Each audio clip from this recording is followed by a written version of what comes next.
다섯 제사인데요. 나중에 저 뒤에서 다섯 제사를 좀 더 자세하게 다룰 겁니다. 그래서 이 본문에서 놓쳐서는 안 되는 것만 중심으로 좀 말씀을 좀 드리도록 하겠습니다. 자, 레위기 1장에 출발이 이렇게 나와 있어요. 여호와께서 회막에서 모세를 부르시고 이렇게 나왔어요. 자, 하나님께서 왜 모세를 부르셨을까요? 왜 불렀을까요? 출애굽기 40장으로 가셔서 보셔야 이해가 가요. 앞으로 한 장 넘기시면 40장 나오죠. 40장 35절입니다. 40장 35절. 출애굽기 40장 35절. 같이 한번 읽겠습니다. 시작. 모세가 회막에 들어갈 수 없었으니 이는 구름이 회막 위에 덮이고 여호와의 영광이 성막에 충만함이었으며 이렇게 나와 있어요. 자, 분명히 출애굽기 25장 25절에서는 이 언약궤 회막에서 언약궤에서 내가 너와 만나겠다라고 했는데 지금 40장 35절 성막이 완성된 이후에 모세가 이제 하나님을 만나러 어디로 들어가야 돼요? 회막으로 들어가야 돼요. 그런데 모세가 지금 40장 35절 보니까 들어가요, 못 들어가요? 들어갈 수가 없어요. 들어가고 싶지 않은 게 아니었어요. 들어가고 싶었어요. 그런데 들어갈 수 없었어요. 왜 뭐 없었어요? 여호와의 영광이 너무나도 충만하니까 감히 거기에 들어갈 수 없었어요. 그러니까 하나님께서 어떻게 하셨다고요? 레위기 1장 1절에서 이게 출애굽기 따로 보지 마시고 레위기 따로 보지 마세요. 연결되어지고 있어요, 이 과정이. 자, 그래서 레위기 1장 1절에서 뭐라고 하셨다고요? 예, 불렀어요. 하나님은 이제 영광이 충만하니까 회막에서 얘기하시려고 하는데 얘가 기다려도 안 들어와요. 못 들어와요. 그러니까 하나님께서 모세야 이제 들어와 하시는 거예요. 왜? 할 말이 있어 라고 하십니다. 그래서 다른 데서는 그냥 아까 보셨겠지만 4장 1절에서 보셔도 어떻게 되어 있냐면 여호와께서 모세에게 말씀하여 이르시되 6장 1절에서도 여호와께서 모세에게 그냥 말씀하여 이르시되예요. 계속. 그런데 1장 1절만 어떻게 말씀했다고요? 부르시고 그에게 말씀하셨다. 네. 왜? 들어가지 못했어요. 너무나 여호와의 영광이 충만하니까. 그래서 하나님께서 야 여기서 만나기로 했잖아. 부르시는 거예요. 그러면서 이제 하나님께서 얘기하는 거예요. 왜 가까이 왜 못 와? 왜 가까이 못 와? 2절에서 그래서 하나님께서 말씀하시는 거예요. 뭐라고 하십니까? 너뿐만 아니라 이스라엘 자손이 말하 이르라. 너희 중에 누구든지 여호와께 예물을 드리려거든. 이게 무슨 뜻이라고요? 나에게 가까이 나오려거든 이라는 거예요. 가까이 나아갈 수가 없었다고요. 모세가 너무나 영광이 충만하니까. 그럼 모세를 향해서 부르시는 거예요. 앞으로 너희들이 나한테 가까이 나오려거든 이렇게 얘기하시는 겁니다. 그러면서 더 가까이 나아갈 수 있는 방법을 제시해 주시는 것이 다섯 제사예요. 제사는 뭐냐? 하나님께 가까이 나아가는 거예요. 나아갈 수 없었던 우리가 가까이 나아갈 수 있는 거예요. 그리고 주의 만찬은 정말 우리가 주님의 살과 피까지 나아가는 가장 가까이까지 나아가는 모습인데 자, 나올 때 동물을 가지고 나오라고 예물을 가지고 나오래요. 첫 번째 종류는 성경을 좀 읽기 쉬우시려면 동그라미 치시면 좀 나아요. 구분되니까 1장 3절에 보면 뭘 가지고 나오라고요? 소에다 동그라미 한번 치시고 다음에 10절을 보니까 뭐가 나와요? 양, 염소. 다음에 14절 보니까 뭐가 나와요? 새, 그죠? 새. 자, 소, 양, 염소, 새 무슨 차이일까요? 내가 드릴 수 있는 양 정도죠. 질의 차이예요. 어떤 사람은 부유해서 뭘 드릴 수 있다고요? 소를 드릴 수 있어요. 어떤 사람은 가난해서 뭘 드려요? 새를 드릴 수 있어요. 그런데 하나님께서 저 새밖에 없는데요. 그러면 아니야, 소 준비해와 라고 하신다고요? 아니야, 새 들고 와도 돼. 나한테 가까이 나오는데 소만 가지고 나오는 게 아니야. 새 있어도 괜찮아 라고 하신다고요. 자, 그러면 이제 각각의 동물을 들고 나오는 거예요. 이제 이게 다섯 제사의 특징들이에요. 어떤 것은 이렇게 쭉 얘기해줘요. 속죄제도 마찬가지. 속죄제도 나올 때도 종류별로 얘기해요. 속건제는 달라요. 속건제는 딱 한 종류만 얘기해요. 자, 이제 나중에 보고. 자, 그 다음에 이제 가져왔는데, 누가 가져오죠? 하나님 앞에 번제 드릴 사람이 가져와요. 자, 그러면 먼저 뭐 한다고요? 안수를 해요, 이제. 제사장 앞에 와서. 안수 누가 한다고요? 제사장이에요? 가져온 사람이에요? 가져온 사람이 해요. 가져온 사람이 안수를 해요. 누가 잡아요? 가져온 사람이 잡아요. 가족은 누가 벗겨요? 가져온 사람이 해요. 다음에 고기를 도망 내가지고 누가 잡아요? 각을 누가 떠요? 가져온 사람이 해요. 다음에 지금 잘못 쓰여져서 좀 수정하겠습니다. 여기 내장과 정강이도 누가 한다고요? 가져온 사람이 해요. 9절에 보니까 제가 이제 그 착각되어진 부분이었었는데 8절에 이렇게 써 있어요. 아론의 자손 제사장들은 그 뜬각과 머리와 기름을 제단 위에 불 위에 있는 나무에 버려놓을 것이며 그 내장과 정강이를 물로 씻을 것이요. 딱 봤을 때는 누가 하는 것처럼 보였어요? 제사장들이 하는 것처럼 보였죠. 그죠? 근데 세번역 성경이나 다른 성경을 보면 제물 가져온 사람이 해야 된다라고 9절 앞에 써 있어요. 그래서 제물 가져온 사람이 하는 일이 안수하고 자기가 직접 잡는다는 얘기는 목에다가 칼을 그어가지고 이제 피를 받아내는 거예요. 다음에 가죽 벗기고, 다음에 살과 뼈 발라내서 자르고, 그 내장 정강이 씻어가지고 하는 것까지도 전부 다 이 제물을 가져온 사람이 해요. 양과 염소도 동일하게 해요. 근데 놀라운 것은 비둘기 가져온 사람은 누가 잡았을까요? 누가 비틀어 주겠을까요? 제사장이 했을까요? 가져온 사람이 했을까요? 15절 보시면 제사장은 그것을 제단으로 가져다가 그것의 머리를 비틀어 끊고, 왜 이건 가져온 사람이 안 했을까요? 이게 사회적 약자를 향한 하나님의 배려래요. 소나 양이나 염소 가져온 사람은 그래도 부유한 사람이잖아요. 그래서 하나님 앞에 드리고 싶어서 왔어요.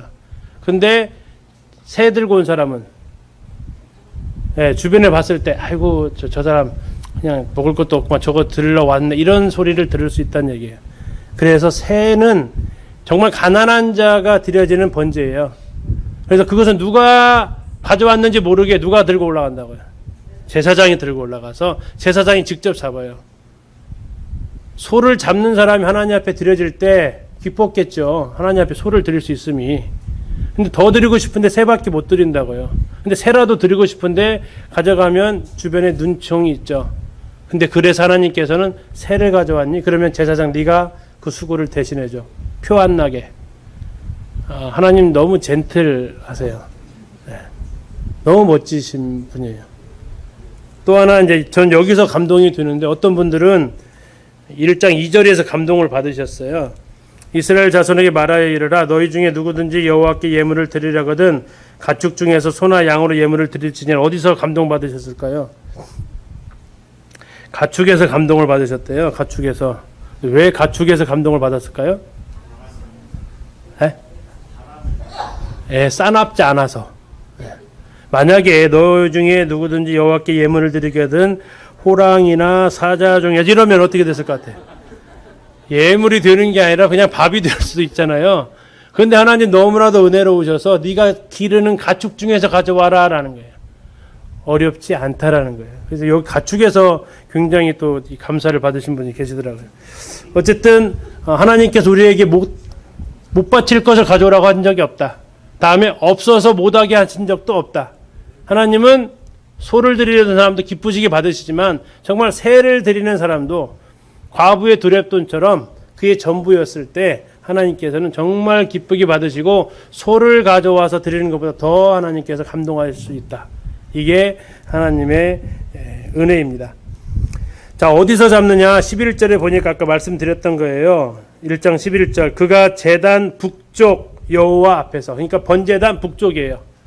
번제단 북쪽이니까 문으로 딱 들어가면 번제단 오른쪽, 거기서 드리는데 그 이유가 이사야에서 나와 있던 저 루시퍼의 반역이 내가 북편 하늘에 자리를 펴겠다라고 했다고요. 그렇기 때문에 거기에서 죄가 시작되었기 때문에 하늘에서 시작이 되어진 그 죄의 속죄를 이 땅 언약 번제단 오른쪽 북편에서, 성막 북편에서, 그쪽을 여호와의 편이라고도 표현한다고요. 거기에서 희생을 잡으심으로써 이 죄의 문제를 해결하시는 하나님의 모습을 생각해 볼 수 있습니다. 이건 이제 요약을 좀 한 건데요. 간단히 이건 지금 신자주석의 요약을 한 건데요. 예물을 드리는 사람, 안수화가 했던 내용입니다. 다 이 사람들이 다 해야 되고요. 제사장 할 일이 있고, 제물 분배. 자, 여기서 제일 중요한 것 중에 하나가 드리는 사람이 남은 고기를 먹을까요? 못 먹을까요? 못 먹어요. 이 번제의 특징은 온전한 헌신이에요. 네, 온전한 헌신이에요. 전부 다 다 드려야 돼요.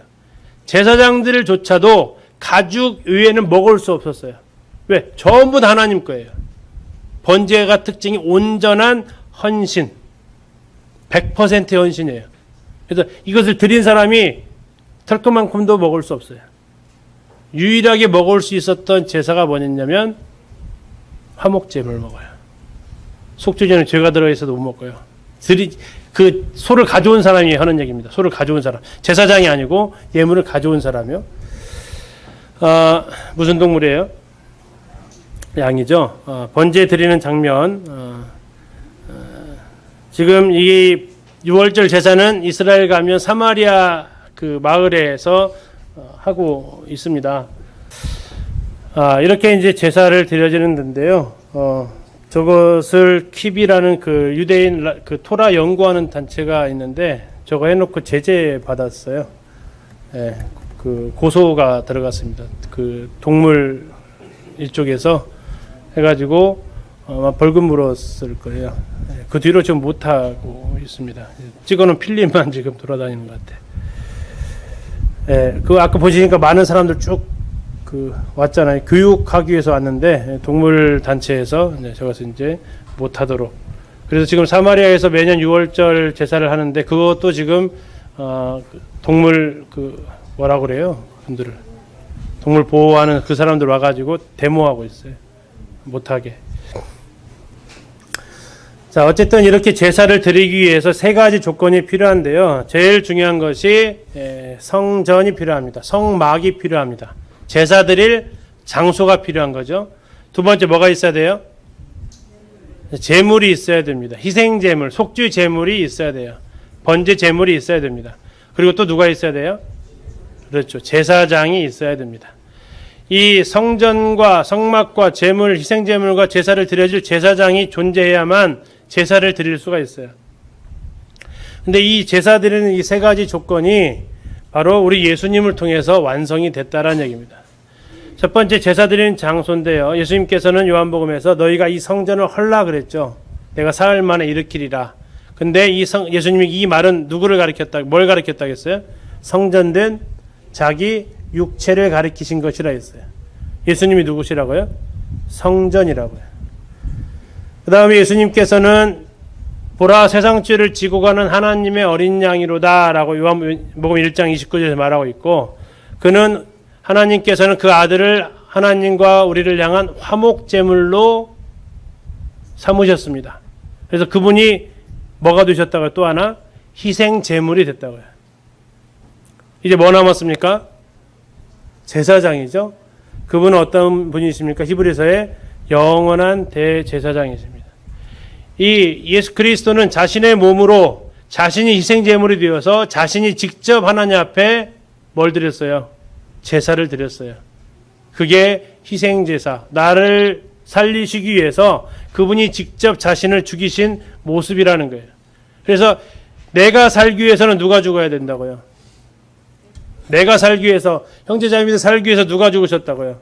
예수님이 죽으셨다고요. 예수님이 만약에 죽지 않으셨으면 내가 죽는 거예요. 자, 그러면 예수님께서 이렇게 자신이 직접 죽으신 이유가 뭐라고 얘기를 하고 있나요? 고린도후서 5장에서 이렇게 예수님이 죽으신 이유에 대해서 얘기하고 있어요. 우리는 예수님이 나를 구원하시려고, 예, 맞아요. 나 천국 가게 하시려고, 맞아요. 나 지옥 안 가게, 맞아요. 그러나 예수님의 또 다른 그 마음을 아셔야 되는데 그 이유는 뭐예요? 살아있는 자들로 하여금 다시는 자기 자신을 위하여 살지 말고 누구를 위해 살라고요? 자기를 위하여 죽으셨다가 다시 살아나신 자를 위하여 살게 하려 하심이라 라고 했어요. 자, 그래서 예수님께서는 이제 우리가 예수님을 따르는 자잖아요. 맞나요? 누구든지 나를 따라오려거든 하셨어요. 이제 우리는 예수님을 따라가는 사람이에요. 어떤 모습을 따라가냐면 저렇게 제사 드린 모습을 따라간다고요. 자, 예수님은 우리를 가리켜서 뭐라고 표현하셨어요? 너희는 너희가 성령께서 거하시는 뭐라고요? 성전이라고요. 우리가 성전이라고 하셨어요. 고린도전서 6장 19절에서 우리가 성전이래요. 내 몸이 성전이래요. 내 몸이. 자, 다음에 로마서에서 우리 삶으로 드려진 예배에서 무엇을 산제물로 드리라고요? 너희 몸을 거룩한 산제물로 드리래요. 뭘요? 내 몸을. 내가 뭐가 된 거예요, 이제는요? 희생제물이 된 거예요. 그 다음에 예수님께서는 세 번째, 우리를 가리켜서 뭐라고 부르세요? 너희는 택하신 족속이요, 왕같은 제사장이에요. 우리가 왕같은 제사장이 됐어요. 우리가 예수님 그대로 따라가고 있죠. 예수님도 자신의 육체가 성전이셨는데 우리도 우리 몸이 뭐라고요? 성전이라고요. 예수님이 희생제물이 되어서 죽으셨는데 우리도 뭐 한다고요? 우리도 산제물이 된다고요. 예수님께서 영원한 대제사장이신데 우리는 누구라고요? 왕같은 제사장이라고요. 세 가지 조건이 충족되어졌으면 우리는 뭘 할 수 있다고요? 제사 드릴 수 있다고요. 제사 드릴 수 있다고요. 예수님이 죽어서 누가 살았어요? 내가 살았어요. 그러면 누가 죽어야 예수님이 사세요? 예, 내가 죽어야 예수님이 사세요. 이게 놀라운 제사의 비밀입니다. 우리는 예수님이 죽으셔야 내가 사셨다라는 것을 너무나도 감사하고 있어요. 그러나 예수님은 그거에서 끝나기를 원하지 않으시고 우리에게 한마디 더 하시는 거예요. 뭐라고요? 이젠 네 차례야. 자, 옆에 분들 보시고 한번 하겠습니다. 이번에는 형제님 차례입니다. 이번에는 자매님 차례입니다. 왜 안 하세요?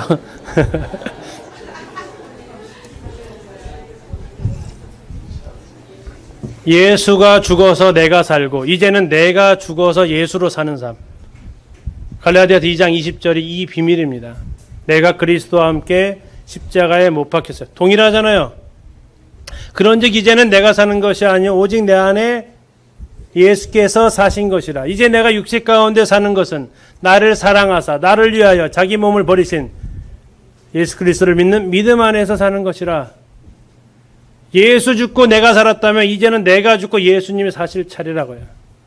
이게 예수님께서 번제라는 이 진리를 통해서 우리에게 말씀하시는 거예요. 내가 너를 위해서 희생제물이 되었다면 너는 나를 위해서 무슨 제물이 되라고요? 산제물이 되라고요. 이게 공평하지 않나요? 이게 공평하지 않나요? 지극히 공평하죠. 내가 죽지 않으면 누가 살 수 없다고요? 예수님이 사실 수가 없어요. 내가 죽지 않으면 예수님이 살아서 역사하실 수가 없다고요. 그래서 예수님이 죽으셔서 내가 살았다면 이제는 내가 죽어서 예수님이 사실 수 있도록 하는 것이 우리가 드려질 예배입니다.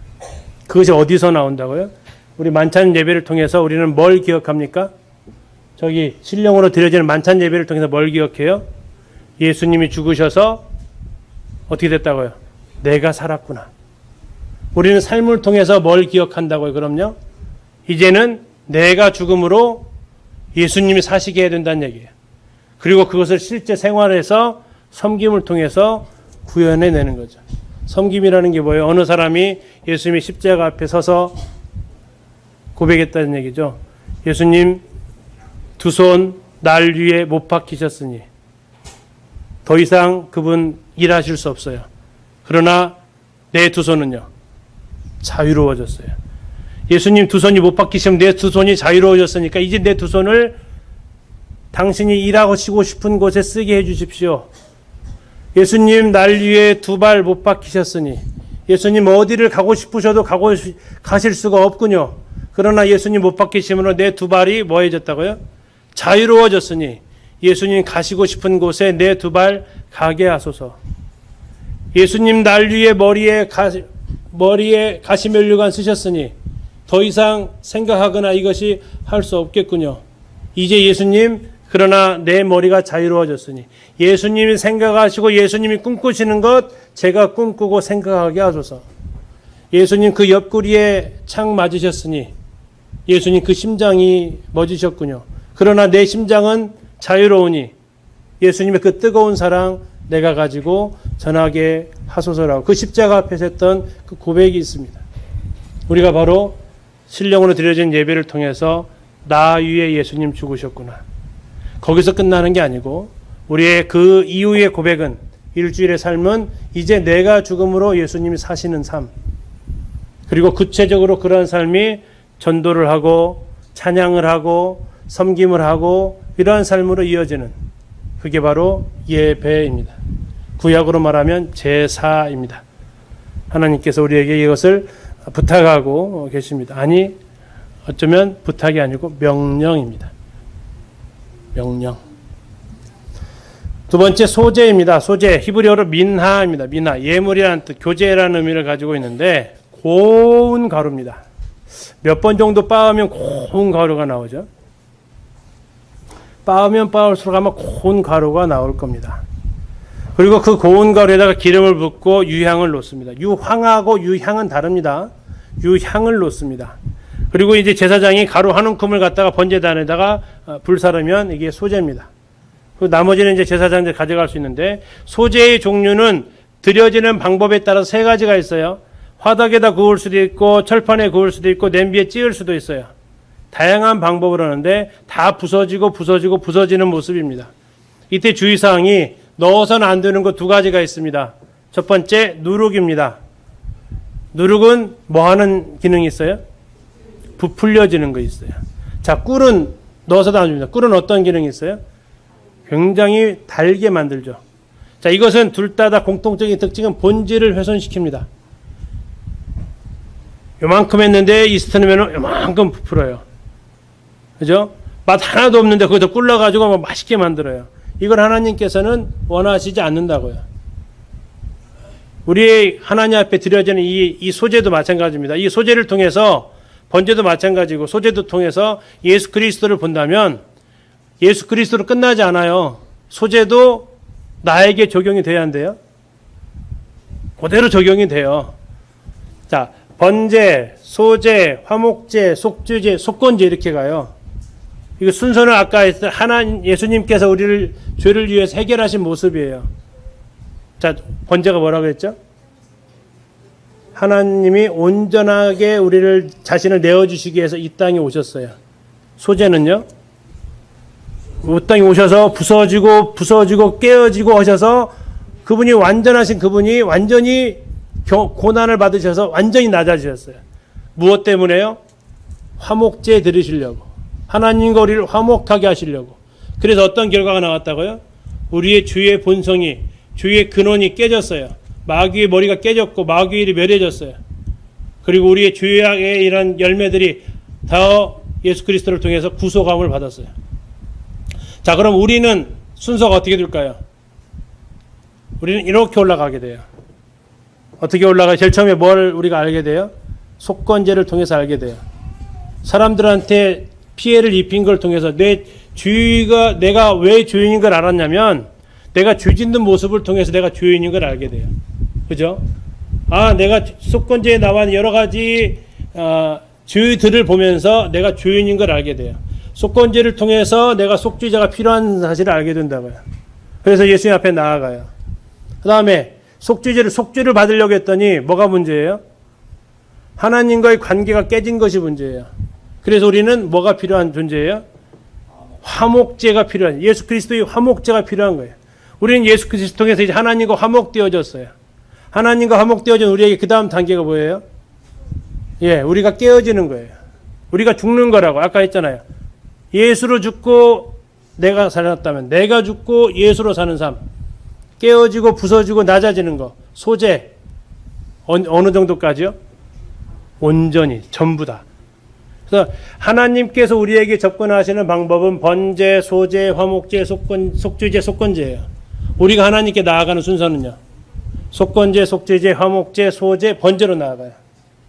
이 5가지의 제사는 예수 그리스도를 생각나게 하지만 또 이 5가지의 제사는 우리가 하나님 앞에 어떻게 살아야 할지를 보여주는 제사라고요. 자, 그러면 그런 의미에서 이 소제를 보실 때 예수 그리스도 그분은 누룩이 없다는 얘기는 죄가 없으신 분이에요. 그분은 이사야서 53장에 나와 있는 대로 흠모할 만한 아름다운 것이 아무것도 없으신 분이에요. 이걸 우리에게 적용한다면요. 우리는 하나님을 섬김에 있어서 조금 해놓고 막 부풀리기를 원해요. 좀 알아주기를 원하고 이러지 말라는 얘기예요. 꿀을 넣지 말라는 얘기는요. 우리가 한 것을 꾸미지 말라고요. 부풀리지도 말고 꾸미지도 말고 있는 그대로 하나님 앞에 드리면 된다고요.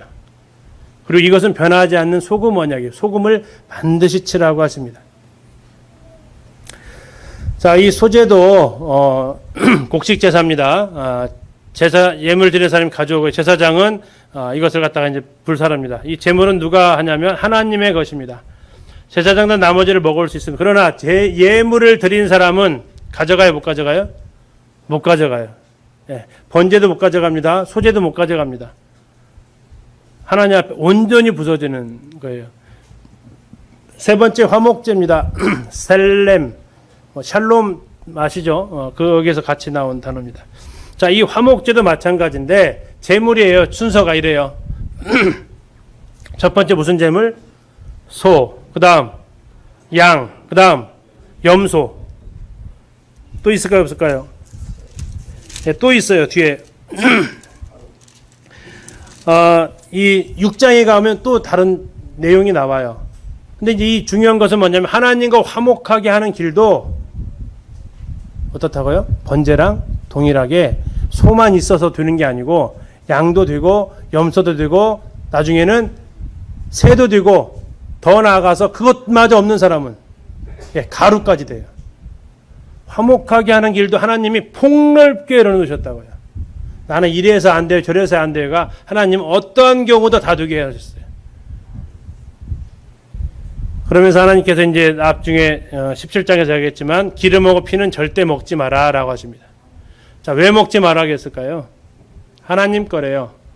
그런데 이건 하나님께 우리를 향한 특별한 배려예요. 자, 지금 현대인들은 알아요. 기름 먹으면 안 된다는 거. 뭐 걸려요? 고지혈증이나 이런 것의 원인이 돼요. 피 먹으면요. 이것도 역시 우리 건강에 해로워요. 하나님 아예 우리에게 해로운 것은 아예 먹지 말라겠어요. 두 가지 방법인데 이건 내 거니까 손대지 마 하시기도 했고요. 이건 부정하니까 먹지 마 하기도 했었어요. 그래서 이제 어떤 분이 이렇게 이거 식품위생법이다라고 얘기하시는 분도 있어요.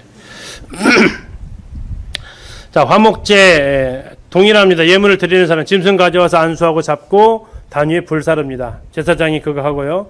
자, 이게 독특한데 제물의 분배인데, 자, 제사장들이 먹는 게 오른쪽 넓적다리하고 가슴을 먹습니다.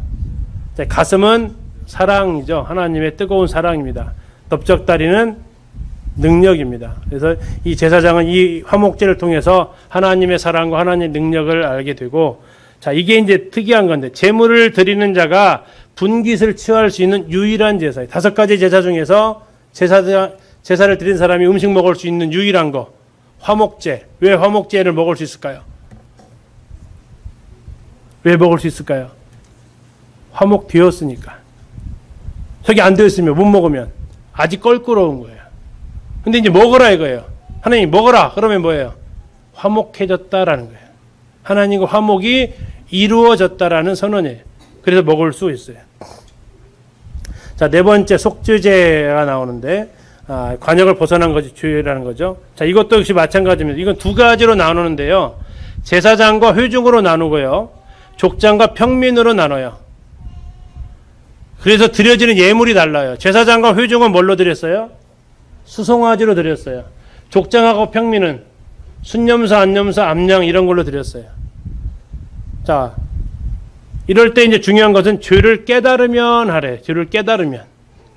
특히 이제 족장이나 평민은 누가 죄를 지적해줘. 너 그렇게 하면 안 돼. 아, 그 안 되는 거였어? 그러면 제사를 드리라고 했어요. 죄를 깨닫게 되면. 모르면 못 드리는 거예요, 이것은. 죄를 그래서 양심의 악을 깨닫게 하시는 게 성령의 사역이에요. 성령께서 우리를 죄를 깨닫게 하시는 것이 필요한 거예요. 이 속죄제는 내가 죄인이라는 것을 뭐한 사람만 드릴 수 있다고요? 깨달은 사람만 드릴 수 있어요. 그래서 그 사람한테 속죄제를 요구하려면 뭐 해줘야 돼요? 죄를 깨닫게 해줘야 돼요. 죄를 깨닫게 해주려면 뭘로 들이대야 돼요?